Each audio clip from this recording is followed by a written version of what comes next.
How's it going, everybody? It's your boy Wardy, and we're back at it with our latest edition of Mets Rage and Frenzy Live, something that we've been doing almost on a nightly occurrence, really since the beginning of winter meetings, if not even before that here at WardyNYM. And we have plenty to get into tonight, as this will be an expanded conversation on all the latest with Yamamoto and how the Dodgers, where do they stand now after landing Tyler Glasnow? Is their interest level the same? Are they going to push as hard for Yamamoto? We're going to get into that. The latest from the Yankees, as they already have pivot plans in place should they not land Yamamoto. How does this fare for a team like the Mets, who of course are all on themselves? And what is the Mets plan B pivot plan exactly outside of what we discussed in our most recent video? Highly implore you all to check it out after watching this live show if you haven't already. And of course, answering all your comments, questions, and concerns here tonight is what we're doing on this Friday evening. I appreciate everyone chiming in. It's around 7:10 or so p.m. Eastern, starting a little bit earlier than I usually do. Normally, I don't do these shows until 7:30 or 8:30, even at the latest. However, schedule was not in my favor today, so I had to start things a little bit earlier. Already recorded a video that will be coming out tomorrow, so later on I'll ask you guys for your predictions as to what will the topic of discussion be. That's always a fun one, but more than anything, I just appreciate everyone first chiming in live and on replay. It really does mean a lot, as I'll be breaking down all the latest here in Metsland. And also, shout out to everyone that went out of their way to come in and be a caller in yesterday's show. We had so much fun. We had around 10 callers or so. So greatly appreciate everyone that took the time to call in. And for the ones who missed out on calling in, don't worry, we will be doing plenty more live call-in shows this offseason. Certainly a goal of mine. I want to have you guys be as interactive on the channel as possible, aside from just seeing your comments.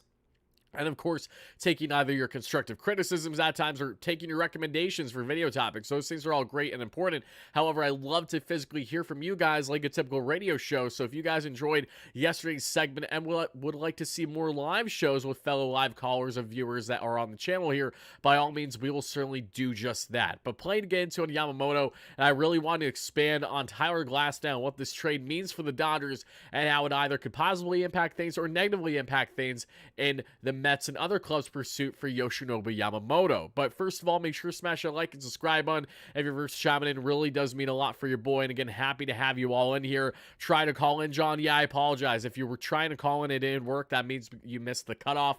Again, I have to cut off things early because we usually get 10 plus callers within the first 2 minutes of having the link available. And I have to cut it off then because normally around 10 is going to take me at least an hour or close to, and that's typically how long we run these shows. Now, if we do ever expanded show where I have myself going 2+ hours, then I think that's a different discussion.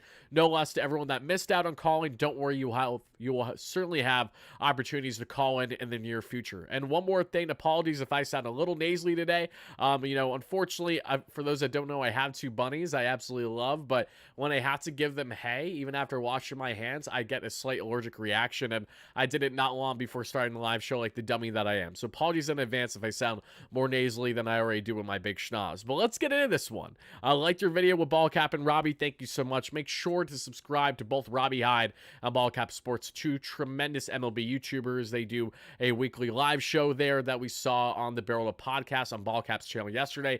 Had so much fun talking shop with both Robbie and Jim alike on Yamamoto and all the latest going on this MLB offseason. But let's just dive right in, everybody. I want to know, first of all, how's everybody feeling this Friday evening? Happy to have you guys in here.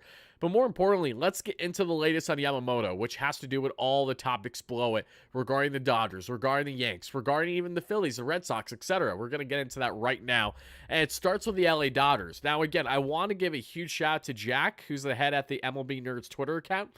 I know that he has not been consistent in the past with him claiming to have sources. However, since kind of being a part of Michael Marino's wing that we've seen this offseason, as soon as Michael told me that Jack's someone is going to be now more credible and someone that we should certainly look to, I took that more than face value. And we saw the initial reports from Jack a couple weeks ago that Randy Rosarena was made available via trade. He was on the money. He was the first with that. And he was also the first. Again, it took a couple days to be finalized, but he was first in breaking that, yes, Tyler Glasnow, Manuel Margot are going to the LA Dodgers, and a blockbuster deal headlined by Pepio going the other way, who will basically be filling that Glasnow spot there in the potential rotation for the Rays, how they're going to utilize him. Nasty stuff for the kid. And also, Tyler Glasnow has been extended on a 4-year, $135+ million deal. So what are the ramifications here for the Dodgers? What is their willingness or lack thereof to still go out of their way to land Yamamoto after doing the pursuit here in Glasnow, landing a certified, hopefully for their sake, star? But of course, if you're not rooting for the Dodgers, then you hope the worst. I have no ill will with Tyler Glasnow whatsoever. I've always been a fan of his, even during his time in Pittsburgh. He's shown the stuff. It's just about the matter of staying healthy with him, and having a career-high season with 120 innings definitely leaves a bit to be desired there. However, a guy worth taking a risk on if you're the Dodgers, who already have a deep prospect pool as is, and will continue to churn out talent each and every season, regardless if they say have holes, you know, and say, I don't know, infield, outfield, pitching. They always manage to figure things out because they've had such a smart plan and structure in place, thanks to great guys like Friedman, who leads their way in the front office for the past number of years. So I definitely want to know how you guys are feeling about this move, because it's something that certainly stands out to me is the following. Tyler Glasnow adding to this rotation. Yes, you're basically filling in Pepio's spot, who is expected to be in the back end of this rotation to begin the year.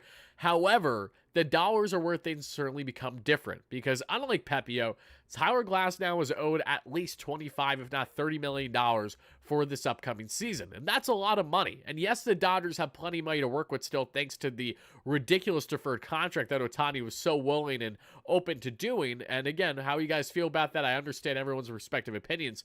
Point is that this still gives the Dodgers leeway to make the proper moves that they want to make. And after landing Glasnow, landing him on this extension, am I under the belief that the Yamamoto sweepstakes are still very much a possibility for LA? Absolutely. I don't think that has changed too much in their pursuit, or rather their interest level. But what I do believe, and I firmly believe this, and this is what Michael Marino has said on his new podcast that he started with Jack and someone else, you know, these younger insiders, is called The Inside Scoop. Highly implore you all to check out their YouTube channel. They just started did their first live show talking about Yamamoto, and there were some key points I want to share that Marino stated, in which he's been a great guest on the channel throughout this offseason too. But in particular, you can get the sense that while the Dodgers still would love Yamamoto, that's been reported, that is still their focus, there is a harder line in the sand. And whether that harder line in the sand means that we're not going to go past $300 million or $315, we still have yet to find that out. But what we do know is that it seems like the Dodgers, who initially looked like clearly potentially the top dog for Yamamoto after landing Ohtani, after having that really interesting structure of a contract, which would make it so appealing for someone like Yamamoto to still land there, knowing that they will be freely able to spend their money. Now, after bringing Glasnow, there isn't as much of a desperation level, not necessarily to add another arm, because the Dodgers definitely will add another arm, but to go all out and to still try to be the top dog, spending $300+ million, including the posting fee, when they still have $700 that will be hooked on to the likes of Ohtani one way or the other. Even if it takes 20 years to pay out, it's still going to happen, and they are factoring in these things. So when you evaluate the situation as a whole, you can come to the conclusion and realize that yes, the Dodgers are involved here, but there's great reason to believe that they may not be the top suitor, the top dog, pay-wise. And if pay is what's going to take to land Yamamoto first and foremost, I certainly like those odds as a Mets fan. And speaking of not only the Dodgers here, let's also get into what has been happening with a team like the New York Yankees, because it's been reported over the past 24 to 48 hours, it looks like they have a pivot plan. They have a plan B, and it isn't far off from the Mets here. And it starts with Shota Imanaga, according to the New York Post, have indicated that the Yanks have their eyes on Shota should they fall out of the Yamamoto sweepstakes, as is the case with the Mets. The Mets really like Shota Imanaga as well. He struggled with the home run rate at the MPB level. However, I love his arm slot with his fastball. Love this. Truly love the breaking pitches. The off-speed stuff, all of it is nasty. Not known for overwhelming velo, but especially to have another solidified middle to back end of the rotation, an absolute worst southpaw in your rotation on a multi-year deal. A lot of teams like that prospect, and a lot of teams are going to fall in the category of going all in on Yamamoto, losing out on him, so they're going to desperately pivot elsewhere. And the Yanks' thought process to this point, reportedly, Shota Imanaga is on their mind, and so is trading for Dylan Cease. Now, is there a possibility that even after, say, let's talk hypothetically, the Yankees land Yamamoto, that they were to still go out and land another one of those fish? Anything that's possible at the end of the day. I would be surprised if it happened, especially when evaluating the trade. The Yanks don't have nearly the depth that they can part with. versus what would have been the case prior to the Alex Verdugo and the Juan Soto trades. They don't have the deep farm that they did prior to those moves, obviously, and because of that reason, they're probably finding themselves in the category of landing one or the other should Yamamoto not happen. Now, again, Yamamoto, there's a great possibility he goes to the Dodgers. There's a great possibility he goes to the Yankees. But what is also a great possibility is that they strike out. And there's also a possibility that the Mets still strike out, that he ends up landing at, I don't know, the Phillies, Boston, Toronto, San Francisco. Even though that these teams aren't being deemed as top dogs, you can't count them out officially yet. And because of that reason, we know that you can never count these guys out, because truly anything that can happen will likely happen at the MLB level that we learned thoroughly throughout recent off seasons, including the hectic one that we've had so far this year, headlined by the Shohei Ohtani sweepstakes. So you can tell the Yankees have a mindset, they have a plan, so do the Mets. It's been widely reported that the Mets have a full plan if they land Yamamoto, and they have a full plan if they don't land Yamamoto. But as I've said time and time again, the Mets are unlike other clubs here where they can freely and willingly and be more desperate just throw out all this money to other guys should they not land Yamamoto, because it would be a silly thing to do. One, I'm not in favor of just dumping a boatload of money because you have it and you can do it when you're already at 270 with the luxury tax and you're just trying to make your team competent and very competitive for 2024. But two, knowing the pitchers available and next year's free agent offseason and the offseason after that is what makes it even more appealing, in my opinion, for a Mets team to be smart with their dollars should they not land Yamamoto, and maybe land one of them, Monty, Imanaga, that we discussed, and that goes in hand with the plan B for them. But outside of that, doing more so depth options on one-year deals. I think that's very much a reality for this club.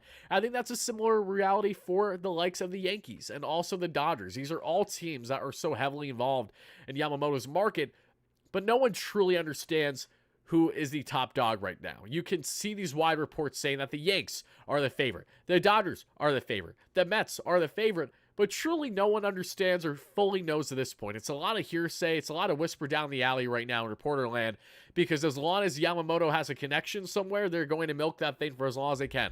The same way here as a content creator, I, of course, am going to tell you about Yamamoto at great length for as long as I can, knowing that there is a short shelf life, one, and two, especially if Yamamoto doesn't land here, that at least we went out of our way to break down everything about the player, understanding the pros and cons, understanding why it could, why it wouldn't happen, and everything in between. Even though it gets very repetitive, and I 100% agree with you guys, I'm under full believement.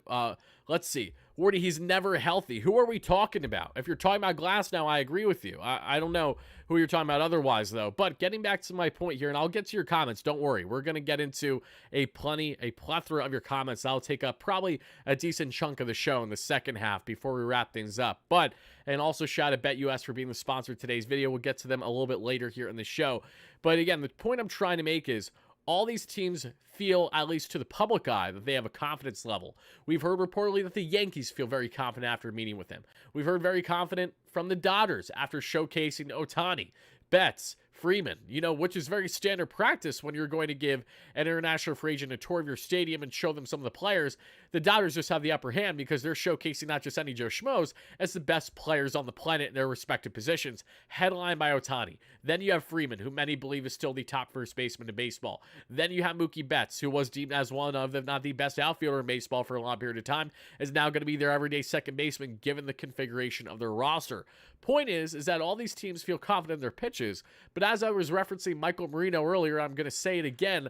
In the debut episode of the Inside Scoop podcast that came out live on their YouTube channel yesterday, Marino did bring up a great point. We've heard how the Yankees have been feeling very confident. Well, Marino, as of yesterday, said, I heard as early as today, that the Mets feel very confident in their chances at landing Yoshinobu Yamamoto, and the confidence has significantly increased, has been steady at minimum since they met with him 2+ weeks ago in Japan with David Stern, Steve Cohen, and Kodai Senga's interpreter, and anyone else that's part of that Mets brass that was a part of the trip there to that fine dining cuisine, getting some French cuisine in Japan, a little escargot with some sushi on the side, a little how you doing, where you been, whatever it is. What we do know is that the Mets have a confidence level the Yankees do, but who's calling bluff?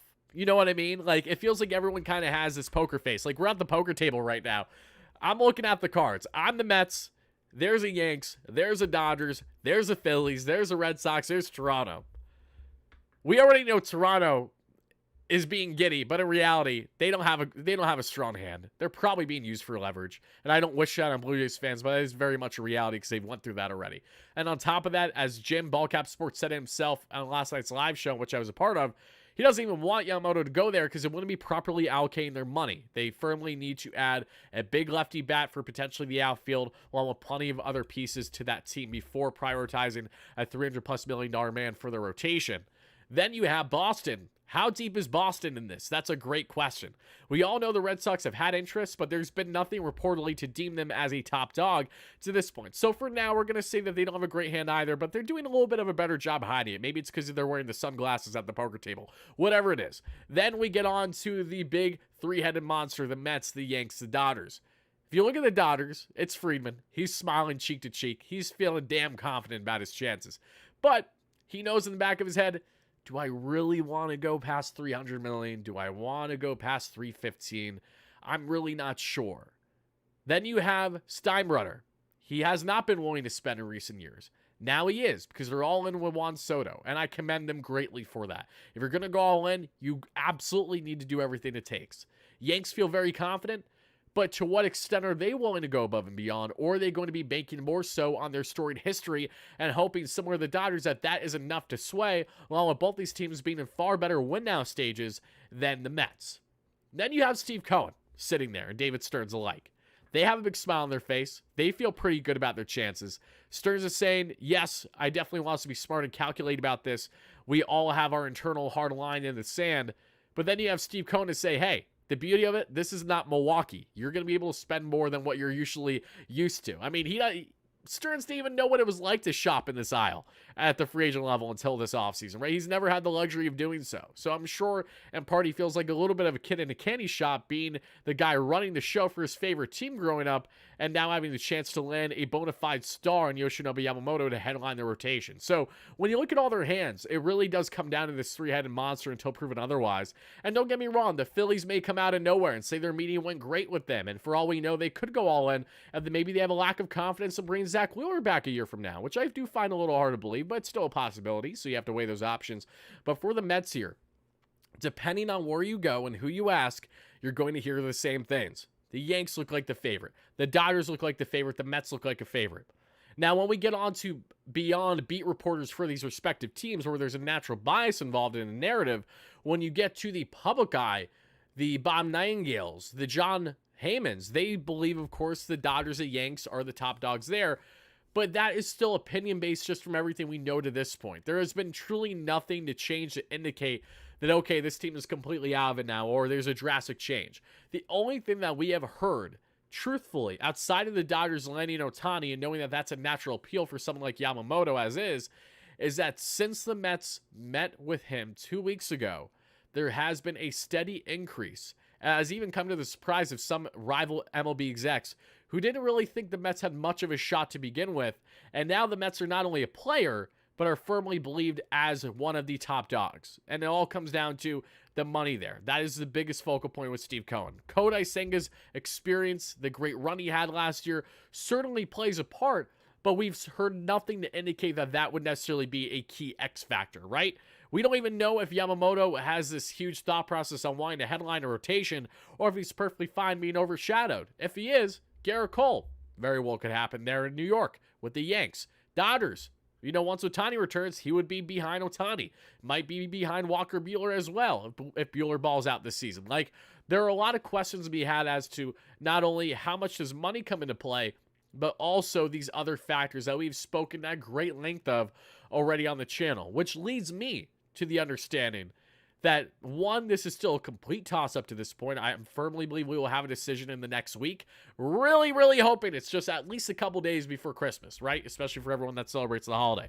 That would be nice. Another year where it's around the holiday time and we're really don't know what's happening with a top player. Last year, this time of year, I was covering Carlos Correa. I was live streaming about Carlos Correa updates on Christmas Eve, for that matter. Like, the grind never stopped. Then it went on another month or so just to find out that, yeah, he's going to end up not coming here because the guy's ankle is kaput.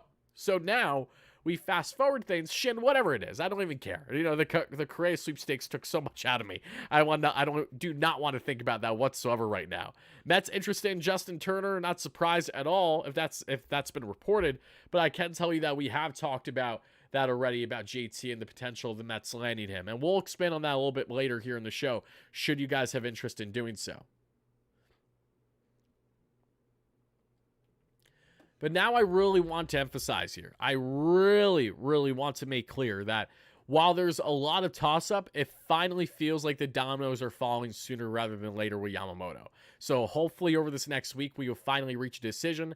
I think it would be beautiful if it happened on a Monday, Tuesday, Wednesday. With my luck, it's going to happen Friday when I'm busy doing something, and then I'm going to have to shift that right away and go stream right away.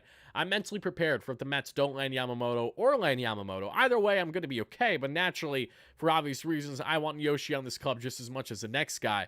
But my question to everyone watching the show now, to my 400-plus live concurrent viewers, what is your confidence level right now? And do you think the Dodgers landing Glasnow will at all play a factor into their pursuit or lack thereof of Yamamoto? Because again, there is no denying the Dodgers still need to add more pitching. They definitely need to add one more top guy. And that's why I believe that if it's not Yamamoto, I very well could see Blake Snell going there. I could see Monty going there. Maybe they could bring in Imanaga for all we know, right? Or something via trade like a Dylan Cease, which could make a lot of sense for a Dodgers team that was involved in that Cease market prior to Glasnow and probably is still there right now. And the Yankees, now that's being widely reported now, even though this should be the case with every respective club when you're pursuing a top talent, to make sure you have plans A all the way through Z figured out.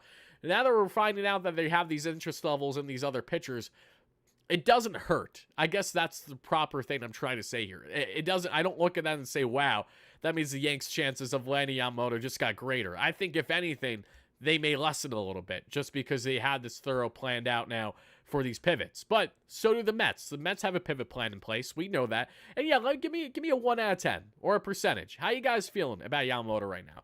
I've been sitting right around that 50% mark for the most part. I don't know if I want 60. I'd say right around 50. I feel like it's a 50-50. I really do. If we knew more in the public eye with what Yamamoto prefers, like how much do the dollars come into play? If we heard widely reported that Yamamoto is 100% going to the highest bidder, we have a big discussion and a different discussion, because that's where we say, all right, Steve, you know what? Gonna kick back, gonna kick the feet up. It's time for you to do what you do best, and that is spend your money. Even though all your investments haven't been perfect, you didn't make your net worth of roughly $20 million by being a silly or, not a savvy businessman. So if this comes down to the dollars, we love the confidence level there. We really do. But man, oh man, until we find out that, we may never find that out until it already happens, wherever he lands. But I really do like the Mets' chances, and a lot of people are writing them off now, just in the public eye with fellow fans. Not so much reporting, but just fellow fans. Like, they're just acting like the Mets aren't in the hunt here, like they aren't a top dog, a top player, when the Mets have most to lose. No percent chance. So John thinks there's 0% that Yamamoto comes here. So should Yamamoto come here, John, you are in for a big surprise should that happen. Let me tell you. Expectations, keeping them low, I respect that, but keeping them that low is certainly not only pessimistic, but you could also argue that it isn't realistic either. Because to suggest the Mets, under Steve Cohen, with David Stearns, with Kodai Senga, and everything that they can provide, that they don't have any chance, I think is a very silly notion. But I don't blame anyone if they believe that the Mets aren't the top dog, or say they don't believe that he's going to land here, because there are valid reasoning as to why. He may very well go to the Yankees, go to the Dodgers, go to all these other teams. But the dollars is the big one, because we've already heard rumblings from everyone's favorite former Met and reporter Carlos Baerga, who's been big swinging and missing with being accurate with his recent rumors over the past year or so. 2 years ago was pretty accurate, outside of thinking Freddie Freeman was heading to the Toronto Blue Jays, but he's gotten other things right, including the Mets' pursuit of Justin Verlander. He was actually very close to the money last year regarding that, even though I think we saw reports elsewhere before Baerga broke it. No less, Baerga did say that the Yanks have a 9-year, $304 million contract offer for, yes, that being in Yoshinobu Yamamoto. I've heard rumblings that the Dodgers already have an offer on the table. I've heard rumblings that the Mets have had an offer on the table. But the reason why I say rumblings and nothing more is because I can't say these people are necessarily credible. It's just things we've heard in the grapevine, especially throughout social media. Baerga is on a different level because he has been accurate with multiple things in the past. And if the Yankees are going 9 years, 304, let's just talk hypotheticals right now. Let's say that's actually true, okay? And that's the Yanks offer. Where do you want to see the Mets go in this inevitable betting war? How far do you think the Mets should take this to land a guy of Yamamoto's services?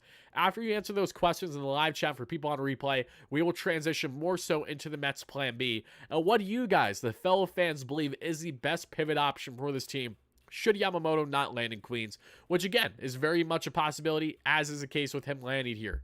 So let me know how you guys feel about all that. In the meantime, I appreciate everyone first chiming in. Make sure to smash that like and subscribe button for your boy. Jets Mets, thank you so much for $2 donation. Says Wardy keeps doing God's work. Yoshi will be met. Your lips to God's ears, brother. Thank you so much for the donation. I appreciate that. Shout out to Dave. Shout out to Bobby. Shout out to all my OG members, my recurring viewers, my new viewers, John. All you guys, thank you so much all for being here. Really does mean a lot. Also, shout out to my man Dave Kaplitz. Dave, I know you got something waiting at the P.O. Box for me. I went the past 3 days in my P.O. Box, and every time I go, the worker isn't there for some reason. I don't know why. So, unfortunately, I've not been able to get whatever you sent me yet. I will soon as tomorrow, if not early next week, I promise. But I did receive also a Christmas card from Mike Norden, I think Chris as well. So, shout out to the Nordens. Appreciate the Christmas card. That was very sweet of you guys to send my way. I wish you all a very happy Merry Christmas and very happy holiday to whatever you guys are celebrating, you know? So, shout out to you. Really doesn't mean a lot. I appreciate those sweet, kind gestures, too. They really do go a long way. But now let's get in the comments here, because we're seeing a lot. Okay, so again, if that offer is true, 9 years, 304, we got people saying 10 years, 245. I don't see how that makes sense, Luis, but I'm assuming you meant to say 10, 345. So I'm going to go with that assumption. Corey says 10, 350. John says 10, 330. I wouldn't offer more than 8, 250. Okay, Ben, that basically means that the Mets would be out of the running in that sense. Henry, 10, 375. Let's see. Yes, it'll increase LA's chances of getting Snell. I'll say 35% for LA, 10, 315. It's interesting that there are some people that think that landing Glasnow increases the likelihood of Yamamoto going to LA, because I do not believe that is an increased likelihood. I think at minimum, it stays the same, and at most, it slightly hurts them because they have not as much desperation knowing that they just landed a frontline starter at the end of the day, and Glasnow, what he's going to likely be for them for the next number of years. Now we see 9, 350, 10, 350, 350 over 11, 10, 375. Let's see, 9, 350 probably got to be the number. I want to get Shintaro Fujinami. The kid's electric. I know, he just needs to get his control together at the MLB level. 10, 360. 10, 325, 10, 375. Mind you, keep in mind, guys, are you saying these offers with the posting fee or without the posting fee? Because you're probably saying it without the posting fee. So for anyone that's touching like 350, 360, let alone 370, add the posting fee, and we're talking about a $400 million man for Yoshinobu Yamamoto right now. Just keep that in mind when you're throwing these numbers out there. There's multiples of millions of dollars that also go to the club in which that allowed him to be posted there in the MPB. Which, if I'm not mistaken, is the Oryx Buffaloes.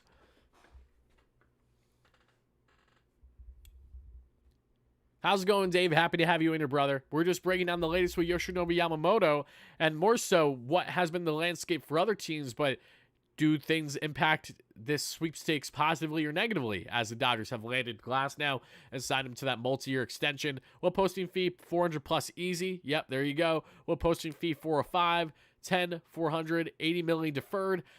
I don't think the Mets will do much deferments if they bring in Yamamoto. I think that is a notion that makes more sense in other avenues. Have to remember, guys, a lot of times when people post, the reason why they... Shout out to you, Chris. Thank you, brother. Appreciate the card again. Happy holidays. When we see these deferred payments, a lot of the times it's because of teams that aren't necessarily trying to get creative with the luxury tax, because $46 million is still hitting the CBT for the Dodgers with Ohtani. But it's more so having financial flexibility, yes, but having the longevity too. And Steve Cohen is in a much better financial position than the current Dodgers owner. So Steve doesn't really need to defer payments. You know what I mean? Like, it's up to them. If they do that, that's perfectly fine. But in the case of Yamamoto, think about this. If you're Yoshinobu Yamamoto, if you've been pitching like a stud in the MPB, if you're getting your first taste of the bigs, do you want much of your payments, if at all, to be deferred? If I'm him, absolutely not. It made plenty of sense with Ohtani because, one, Ohtani's making $40, $50 million a year in his marketing as is because he's Shohei Ohtani. We're not even talking his contract. The guy makes 40 to 50 mil plus a year just because he's Shohei Ohtani and what the name brings him. Okay? He's going to be making so much money with the Dodgers with endorsements and all these other things. That's why making 20 mil over the next decade means so little to him, because he's still going to get his guaranteed money the decade after when he'll be done playing by that point and can just enjoy his livelihood. This is a young, hungry 25-year-old Yamamoto who has never touched dollars remotely close to what he's about to now at the MLB level. If I'm him, you want as much money as possible up front. Why wouldn't you?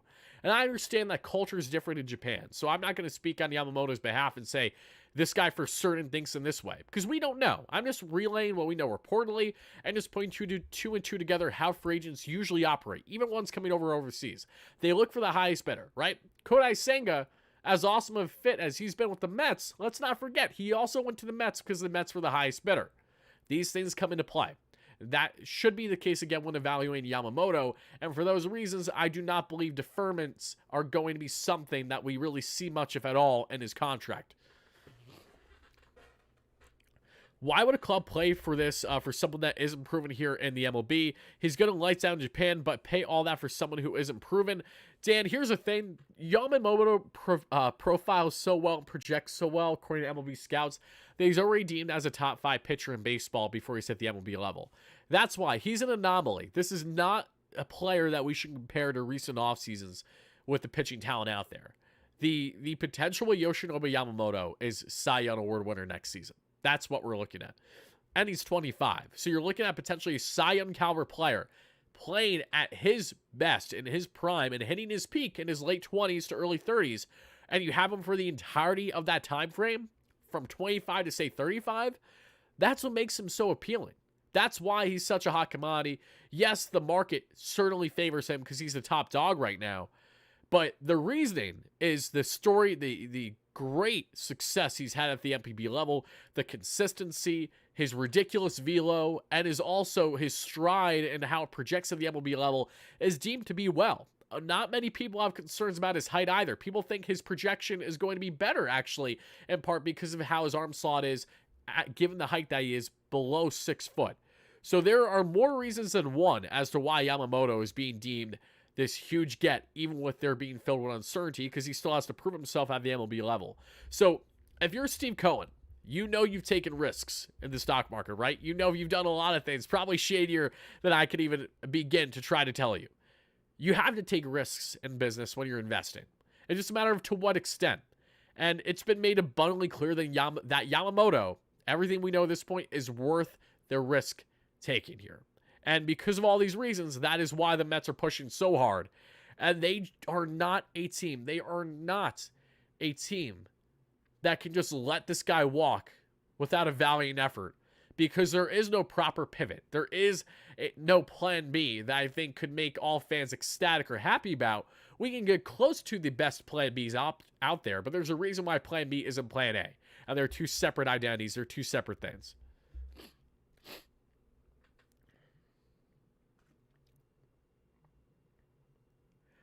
Oh, baby. Here we go, folks. Here we go. Mike Puma now reporting Mets are engaged in talks with Justin Turner. There you go, folks. JT, is the reunion happening? I don't know. But Mike Puma is letting it known the Mets are involved. They are interested.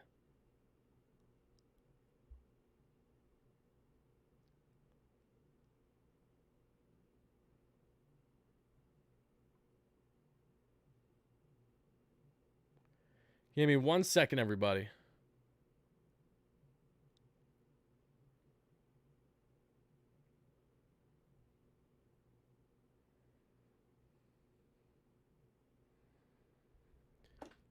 Sorry, guys. I just want to let you know. It looks like that the Mets, while we assume this and we've talked about this, it's being reported now that, yes, the Mets are currently engaged in talks for Justin Turner. New York Post just put it out. Okay, there we go.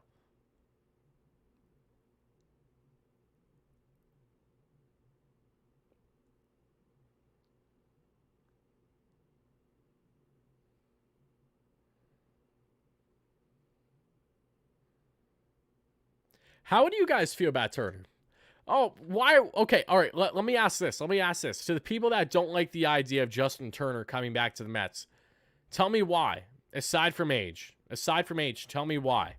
I broke down thoroughly the pros and cons of Justin Turner in our most recent video that came out a day or two ago on the channel. Check it out, as the Mets are looking for external third base / DH options, especially after the injury there of Ronnie Mauricio. Staying house of Beatty, the Mets want to do that, but they also don't want to be reliant on just the kids there should someone get injured, or if both of them, say, perform poorly at the hot corner. Justin Turner is not someone, should the Mets land, to come in and be starting third base every day for them. JT only played around 7 games at third base with Boston Red Sox last year. He's not a guy that's an everyday third baseman. That's not what the Mets are in the market for. However, Turner, again, is coming off of a very solid season there with the Boston Red Sox. He still has the bat to ball ability, and he still catches up to the fastball. One of the best players in baseball still, when catching up to the heater. So don't get me wrong, I can understand if you're opposed to a Justin Turner reunion because of just age and wanting the kids to have every opportunity imaginable. I understand that, but I think it also would bode the kids well by having a grizzled vet like Turner in the clubhouse, helping him out in the hot corner, and being more so the Mets' primary DH. If the Mets are going to land a DH on a short-term option, Turner is one of those few exceptions. Him, JD Martinez, Jorge Soler alike. JD Martinez, I don't think is ever going to be a Met, personally. I just don't see it happening. Soler, I don't see it happening because he's going to want more than 1 year, and I don't know if the Mets want to go there for a DH. So, curious how you guys feel about Justin Turner, even if you don't love the idea of him coming in. I just want to know how you guys are feeling as we're going through the breaking news that is that, yes, the Mets are engaged in talks for Justin Turner.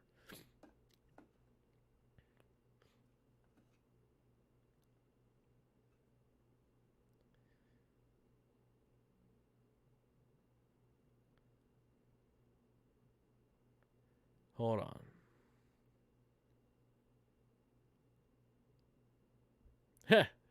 That's fine.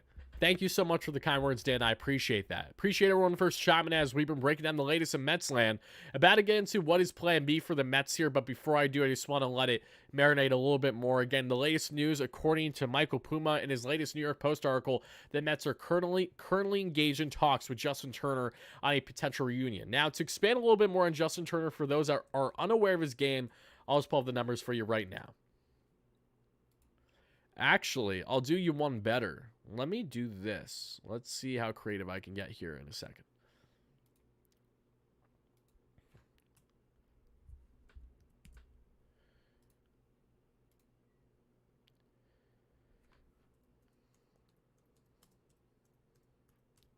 Okay. There you go.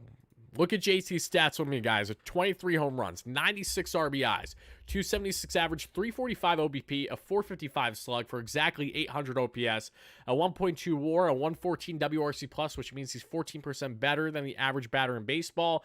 And Turner, what has really impressed me is his longevity in his career, obviously, but just the fact that he's been able to catch up to the fastball as well as he has. That is what has really stood out to me.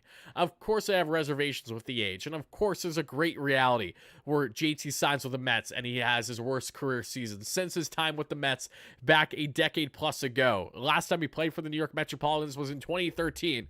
Throughout that time, he actually had very good numbers in a small sample size, like solid. 86 games played, 2 home runs, 16 RBIs, a 280 average, a 319 OBP, a 385 slug. So he just couldn't find the power yet. But he was in the 99th percentile in WRC plus, so right around league average. His first year with the Dodgers, 109 games played, a 340 average, a 404 OBP, a 493 slug, a 158 WRC plus. He went on for the ensuing decade from there to be one of the best contact hitters, and nice balance of contact and power. That's another thing about Justin Turner that is appealing to someone like him. He's not someone that is heavy swing and miss to the degree that we've seen with others, but keep in mind that, the swing and miss will be more apparent, and wouldn't shock me if he has his highest strikeout rate next year, because last season he was at 17.6% K percentage, which was the highest in his career since back in 2014, his first year with the Dodgers. So again, not that it's a big deal or anything like that, but of course, as you're getting older, naturally you're going to lose the type of quickness that you have with your bat speed. But he, to this point, has been really jaw-dropping, and just his ability to really stay healthy, one, and be productive to the extent in which he has. Like Turner, many Mets fans would love to see him return, and there are also a lot of fans that are like, I do not want him because I don't want another previous Met that is washed, even though he's not washed. I'll say that. I would understand the notion more if the guy was like Cheeks, but he's not. If we look at his batting run value per Baseball Savant, 86th percentile last year. Base running value, 1%. So this is why you're going to need some speedy guys on the bench. JT cannot run the bases to save his life. But again, there is not one person with the right mind going out of their way to try to sign Justin Turner knowing he doesn't have speed on the bases. No one gives a shit about that. XWOBA, 63rd percentile. Expected batting average, 59th percentile. So again, solid. Better than average there. Expected slug, 66th percentile. Average exit velo, 55th percentile, so just above league average. Barrel percentage was down 23 percentile. Hard hit rate was also a little down 37 percentile. Sweet spot percentage, 74th percentile. Chase percentage, 71 percentile. Whiff percentage, 38-year-old Justin Turner for the Boston Red Sox this year was in the 91st percentile in whip percentage. The guy is really disciplined in the strike zone. K percentage, 77 percentile. Walk percentage, 44 percentile. Still gets on base at a solid clip. Again, defensively leaves a bit to be desired there. Played at first base, played at second base, played at the hot corner, played plenty at DH there for the Red Sox. If you're going to have a guy that's going to DH more than not, this is the type of short-term option I would prefer the Mets go down the route. Of course, I would love a JD Martinez. There's more power. There's potentially more potential there. He's a little bit younger, but he also does have a bad back. And he is someone that is going to profile best in Queens. And there's one thing that I can look at with Turner and at least say it's good to know. He understands Citi Field. He's been a part of this ballpark plenty, not only as an opposing player, but as a former Met himself. And he also understands what it's like to play in a big market, as he has done great with not only the Dodgers, with the Red Sox, but of course, throughout his little sprinklings of time as a Met, more so a utility man before he was parted with. This is something that David Stearns was very adamant about, that he spoke of around the winter meetings, that of course the Mets are involved in markets for all different types of players, but something that they do care about to a degree is guys that understand big market. And if you've had previous experience in big market and have handled the media well, understand what it's like with the fan base, and can provide production at a high quality rate, that's appealing to the Mets. That's why Jordan Montgomery, they really like in part. That is why Luis Severino, they brought him in without much hesitation, knowing that there's a lot of potential there for someone who's still young in his career and coming off of a really bad year with the Yanks, but rekindling that relationship with Mendoza and understanding the New York market, what it's like to pitch here. Now you bring in Justin Turner. He has all those qualities. He has a championship resume. He's done everything in his career, but really round out his career with the New York Mets. It feels like there's always been unfinished business with him in the Mets. And again, I completely understand if, say, you prefer Soler, you prefer JD Martinez. But I'm just telling you right now, there's valid reasoning as to why that's likely not going to happen. And something that Turner can provide that both JD and Jorge can't is ability to help pave the way for a Brett Baty and Mark Vientos at third base, and to go at the hot corner every now and then if you need to, either because of injuries, because of inconsistencies, whatever the case may be. Turner can still slot in if you need him to, and do it at least at a competent level. Nothing that's going to leave us like, wow, this guy's a sick glove. Maybe he'll have a nice catch every now and then, but more often than not, your everyday DH, and then if you have to sprinkle him in there, maybe giving the guy a day's rest there can be had too. So that goes behind the rationale with someone like him. You're doing a good job at convincing me, but 39, no, I hate the age. Don't get me wrong. Heading into the offseason, I wanted nothing to do with Justin Verlander, if I mean Verlander. Another 39, 40-year-old I'm thinking about. From one from one Justin to the next, I understand it. I did not have any interest or appeal when it came to Justin Turner when the offseason first began.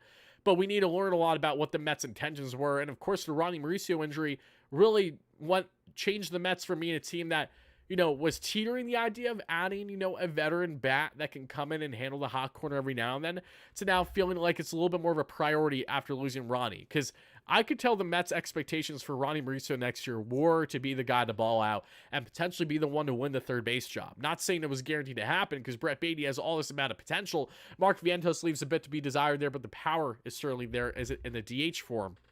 Speaking of which, Justin Turner, known for his great bat-to-ball skills his entire career, isn't that a guy that you wouldn't mind having along with Mark Vientos to also help kind of pave the way?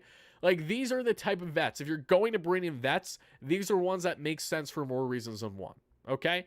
And yes, I'm saying this mentally and fully prepared for Justin Turner, if he signs with the Mets on a one-year deal, to have a 256 average next year, a 775 OPS, 20 home runs, 77 RBIs. I'm like locking that down right now. Not terrible numbers by any stretch, but again, if you look in comparison to recent years, some of the worst in his career because of how good he is. It's all the way up there. I don't expect Justin Turner to put up the same numbers he did with the Red Sox should he come to the Mets. If he does, great.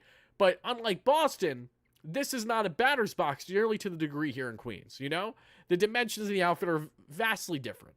It's a pitcher's ballpark first and foremost. So you're having GT play half those games in Queens.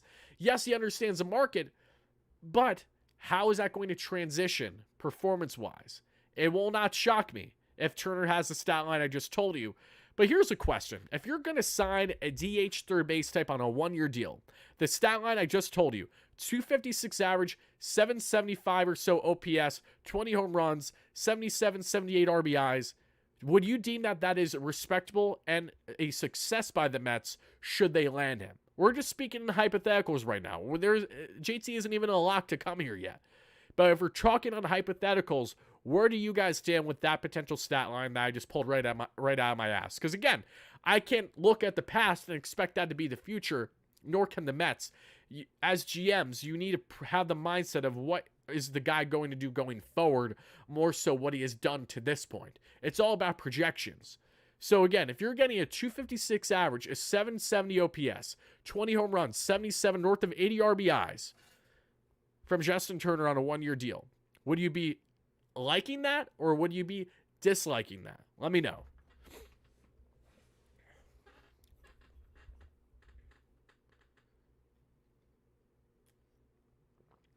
John says, yes, it's 18 more home runs than last year's DH. Great point. The Mets haven't had any type of power consistently whatsoever in that position. So I don't blame you there. You're 100% right. Love again. Yeah, okay. There you go. That's really what I want to see how you guys felt regarding JT.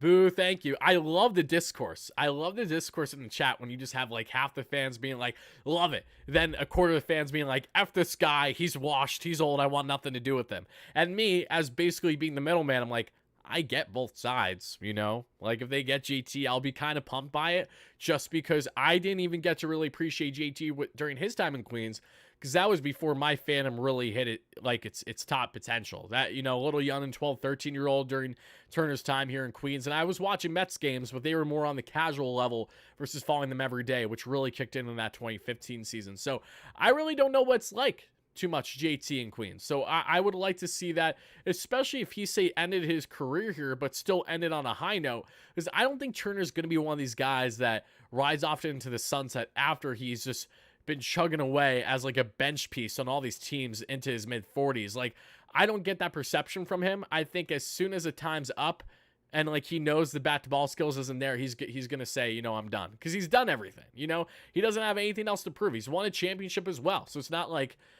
while there's a desire for him to do that, and that's actually something that you have to make note of, just because the Mets may have this ongoing thing, bombs over leadership, Solera bust. I'm sorry, Andrew, you're going to be disappointed. As much as we love bombs, the Mets probably don't love the idea of signing a DH to a multi-year deal where it prohibits you from potentially upgrading in a certain area next offseason or going forward.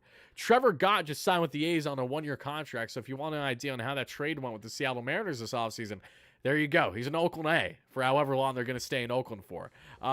But getting back to my point here about Justin Turner. I understand the pros. I understand the cons. As a fan, though, I definitely want to be opposed to it for a team that's, again, in a competitive year in 2024. These are the type of guys that make sense for a team like this. And who, for all we know, a Justin Turner type acquisition, an Evan Longoria, a Gio Urshela, what these guys can provide, talking about the mentality aspect alone, not as much the talent level, but the mentality, is that these are veteran leaders that can really help shape a guy who we know has been emotionally unstable at times, mentally not in the right mindset, Brett Baty. Brett Baty's biggest struggle heading into 2024 is himself. He is his own worst enemy. He went through a lot of mental hurdles this past year, struggling left the ball, obviously, but these are mechanical issues that we know can be fixed. We've seen Brett Baty is the utmost quadruple A player. He's sent down to triple A. The guy's raking every day of the week. He's up at the bigs. He doesn't know how to lift, even his finger. That's how bad he struggled at lifting the baseball. But by bringing in guys that can kind of help settle them down, settle the nervous jitters, ones that have done this for the past decade plus and know what it's like to go through these trials and tribulations, that can certainly bode well in favor of someone like Baty, Vientos, who's been training this offseason defensively with Francisco Lindor, among others. So that is where I will leave you with for now regarding Justin Turner. Do not be surprised if I either have a future video coming out on him as soon as later tonight or tomorrow, or if even, if Justin Turner signing does happen. I'll just say this right now, guys. If a JT signing happens at any point in the first half of tomorrow, for whatever reason, I'm either going to do A, record it on my phone, and then we'll go live in the evening, or B, I'll already record the video, and I'll just say this was a pre-recording. I don't know the dollar amount. I'm imagining it's 1 year, $10 to $15 million, and this is what I like about Justin Turner. So either way, you guys pretty much know where I stand on him as is. Now it's kind of the waiting game on how serious will these talks get. Because again, according here to Mike Puma, the Mets have been engaged in talks with the veteran third baseman, DH, however you want to label JT. Wrong thing. Where is this? Okay, guys. Now let's get into the thing that I want to highlight today, and that is the Mets pivot plan. What is their plan B if they do not land Yoshinobu Yamamoto? I came out with a really late night video yesterday, dropped almost around 2 a.m. Eastern. Make sure to check it out if you guys haven't already. It's greatly appreciated regarding Yamamoto and where the Mets stand, and I'm going to just reiterate that again here in a simpler format. But again, if you want to check out the more extended form, watch that video at some point. It really does mean a lot. Thank you guys in advance. Talking about what the Mets will do here, what we know reportedly is that the Mets are going to do all they can to land a Jordan Montgomery or a Shota Imanaga, basically, landing one of those, and then they're going to land a 1-year Severino type option. So to put this in simple forms, what we can hopefully expect should the Mets not land Yamamoto is that type of philosophy. Now, whether you love it or hate it, completely up to you. But when you look at the market, you can understand that there aren't, there's no plans that are going to wow you nearly to the degree. And on top of that, one thing that I did kind of down yesterday is the Mets viewing Blake Snell high on their radar should they not lay Yamamoto. There's been nothing to indicate that. Snell is probably below even Imanaga on the Mets' interest level right now, to what we know. And I know this from people that have not only very credible sources in the industry, but people that I trust far more than what I've heard to this point from Jim Bowden. I have nothing personal against Jim Bowden, but Jim Bowden and John Morosi, they have a lot of similarities. These are guys that will come out and say a lot of stuff, but a lot of times it's just a lot of speculation versus factuality behind it. And I believe that is the case here with Jim Bowden too. So having said that, we're looking at a Jordan Montgomery who's looking for a Carlos Rodon type contract. 6 years, $162 million. That's a lot of money, but I feel like before we know it, getting a mid-rotation starter closer to 150 than 200 is going to come off like a bargain. Next year's offseason with all those aces, they're going to rise the price so high for pitching. You think it's high now, just wait a year. It's just going to continue to rise. It's not going to stop anytime soon. So when evaluating future markets as well, Monty, if you get him around, say, 5 years, I would love him on a 5-year deal. I think that would be perfect. He's going to want 6 or 7. I don't want him to go 7. 6 might be the middle. As a fan, would you guys be willing to go 6 years? 162. You think that's too much? Again, I don't blame you. I don't think it's necessarily about are these guys worth the contract, because no one's truly worth the contract. But it's a matter of how the market works. What is your opinion on that? Shota Imanaga is projected to get a similar contract to Kodai Senga. Would you be in favor of him signing, say, a 4 or 5 year deal, maybe with an opt out in there in between because of Tommy John surgery or something along those lines, similar numbers as Senga? And then you bring in a lower tier guy, a Severino type, a little bit more of a reclamation project, a guy who has proven stuff in the past, but it hasn't been good as of late. Why is that? What can Jeremy Hemper work with? Does he need to get a pitch right? Whatever it may be, I want to know your thoughts on all those fronts. Baseball inflation is a big factor. Absolutely. 100%.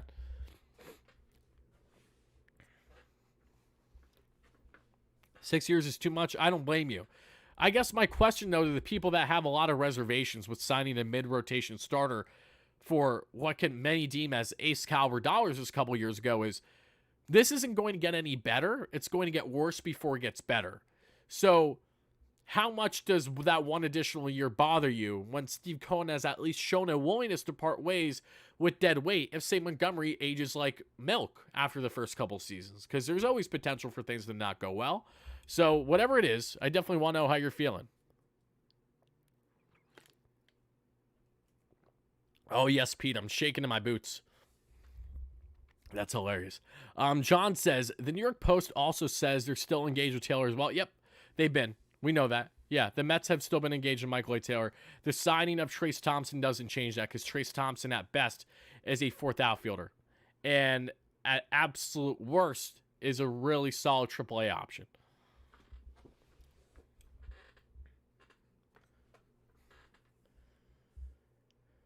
Let's see. You're losing Quintana, Severino, and Scherzer and Verlander's money come off the books next season. We could use Montgomery for the long run either way. No, I agree. A lot of money comes off the books after the 2024 season, and that's going to help this team quite a bit. Quite a bit. Speaking of Scherzer, I'm not going to say anything. But are we surprised? The guy's now, I'm going to say something. The guy's out for at minimum the first half of 2024 after having surgery on a herniated disc. Can I just take a moment to say how much I appreciate as a Mets fan and not have to go through that? The Rangers are going through what us Mets fans go through. They're banking on DeGrom, Maile, and Scherzer all to be mid to late season acquisitions to help them go on another run. And I hope for their sake, they all come back healthy and dominate. I want to see Jake dominate. I miss seeing Jake pitch wholeheartedly. It actually really upsets me not seeing DeGrom in the league. Regardless of him not being a Met, I'm always going to root for him no matter what. That is not going to change. Even though initially how he departed, things were a little sour there. But we mature. Things have changed since then. I wish him the best, truthfully. But it's got to feel nice to finally, at least for once, not be in those shoes. Where you're banking on these top talents, grizzled vets to return, thinking they're going to be your saving grace when they could be the farthest thing from the truth. Who would be shocked if Max has a setback? Who would be shocked if Jake has a setback? Tyler Mahle loved the guy during his time in Cincy, but he still has plenty to prove coming back from his injury. So I guess the point I'm trying to get at here is, while I'm not trying to throw shade or slight on Ranger fans whatsoever, for you Texas Ranger fans that is, it is kind of just funny to see this story happen because we've seen the writing on the wall. We've seen it from a mile away. And now it's happening once again, we see. Little, if you're going to spread fake news in the chat, I would implore you to at least be somewhat realistic.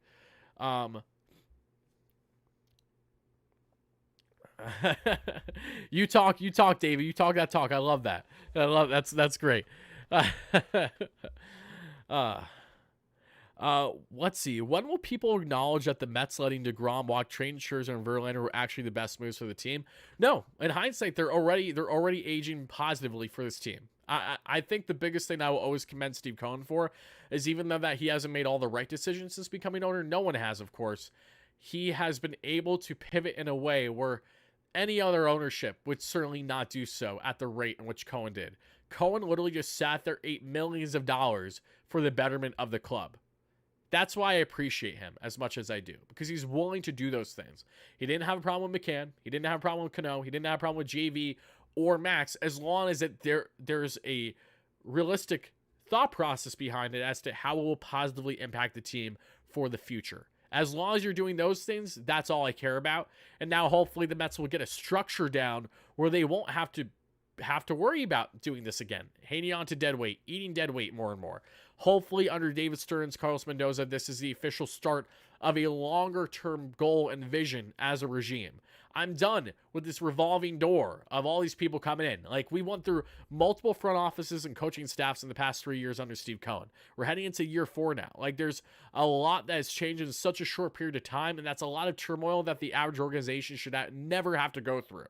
And there were very different reasons as to why these things happened. Some of them, a lot of it initially was because of the Wilpons. Then it went on to figuring out who's the right people to hire for someone like Steve Cohen that, of course, doesn't have the baseball background outside of fandom.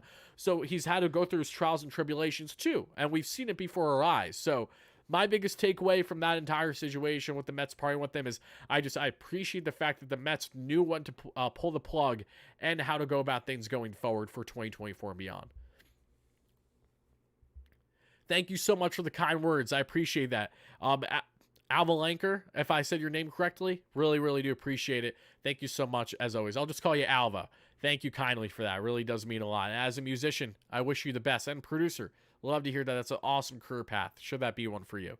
What about outfield guys? Again, we've talked about outfield guys plenty. Last thing I'll leave you with is, of course, the Mets, whether they go for like a Teoscar Hernandez, Lourdes Gurriel, or Randy Rosarena, that has yet to be seen. We know that they like Michael A. Taylor, but I don't foresee Michael A. Taylor being more than a fourth outfielder, tops a platoon type against lefties, because he did slug well against lefties last year. Outside of that, your guess with the outfield is kind of as good as mine right now. So we'll see what happens with the outfield front. I'm excited to see how this is all going to unfold. But with that being said, guys, that is about going to wrap up the show. Your boy has to get out of here. Got more things I have to attend to this evening and tomorrow. So stay tuned, guys. We will have new content out either later tonight, either in a separate video on the Turner update, or we're going to have one coming out as soon as early tomorrow. And of course, if breaking news happens, we will address that as soon as humanly possible here on WardyNYM. I thank you all so much for the great support. I appreciate the discourse. I love the fact that we're having a nice discourse of going back and forth on agreement, disagreement, wherever you stand. I just appreciate every single one of you guys taking your time out of your day to watch me, listen to me, and of course, share your respective input. So stay tuned. We'll be back live as soon as potentially tomorrow night, if not Sunday or Monday for sure. And next week is the big week. It will be the Yamamoto decision week, more than likely. So buckle up. We're almost there. We're almost at the finish line. Now let's just find out where the coveted MPB star will be taking his talents for the 2020